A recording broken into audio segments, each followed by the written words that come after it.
Ballagan is a first-year English teacher here at South. We interviewed her to find out more about her culture and how it plays out with her career here at South. I'm Miss Ballagan. I teach 9th and 10th grade English. This is my first year.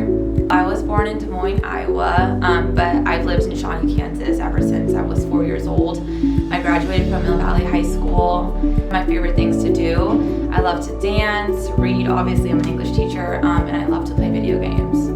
It's hard to fit into a new place when your culture is not well represented. I'm Punjabi. Not very many people know what that is. It's just like an ethnic group from the region of Punjab, India. And growing up, there wasn't really like a big Punjabi community here in Kansas. And so as far as traditions are concerned, like we didn't really have many like traditions we did every single year that was like the same yearly. I feel like culture-wise, the main way that we've stayed connected to, like our Punjabi culture is just speaking Punjabi at home. Like that's the language I actually grew up speaking. I learned English when I got to kindergarten. So like I found it really hard when I was growing up to accept the Punjabi part of me because no one really looked like me, and I didn't want to be othered. And so I think when I was in elementary school especially, I tried to just like neglect that part of me and I was really shying away from it. Even though Miss Ballagan suppressed her culture in her youth, she found out later in life that's what makes her unique. It wasn't until high school and particularly college where I really started to fall back in love with that part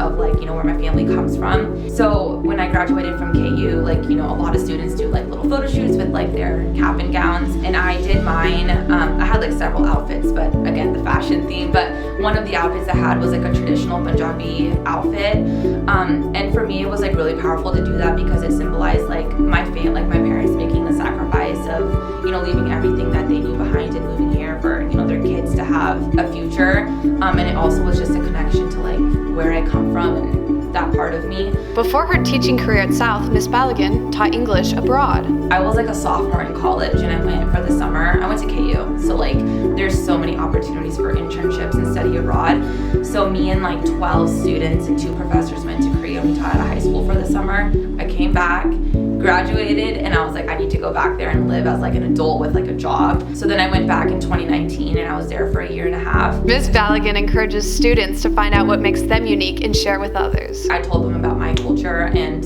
a lot of them picked where their ancestors were from or where they want to go. And so I think as a teacher, I'm able to kind of talk about it still and have my students be encouraged to talk about where they're from and what parts of them are special in that way.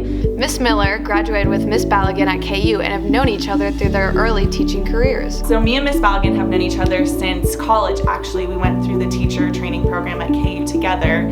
Through all of those years, we did learn a lot about each other's teaching style, and I think that helped certain things rub off on each other. She has a good balance between being relaxed and then being strict when she needs to, and I think that that's definitely something that has taught me about classroom management and how to interact with the students.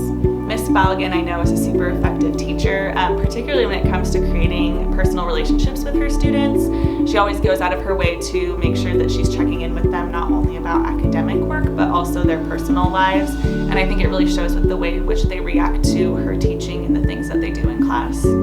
As we close out, Miss Ballagan shares advice to students who are struggling to embrace their culture. Try to think of one thing from your culture or from wherever you're from that you really love and embrace it that day, and then take those little steps, and then by the time you think about those different points, by the end of it you realize that there's so many different aspects of your culture that you love. It might be the language, it might be the food, it might be the music. There's so many different ways that you can come at it, and trying to embrace one part of it first can kind of lead to all of these other dominoes kind of falling together.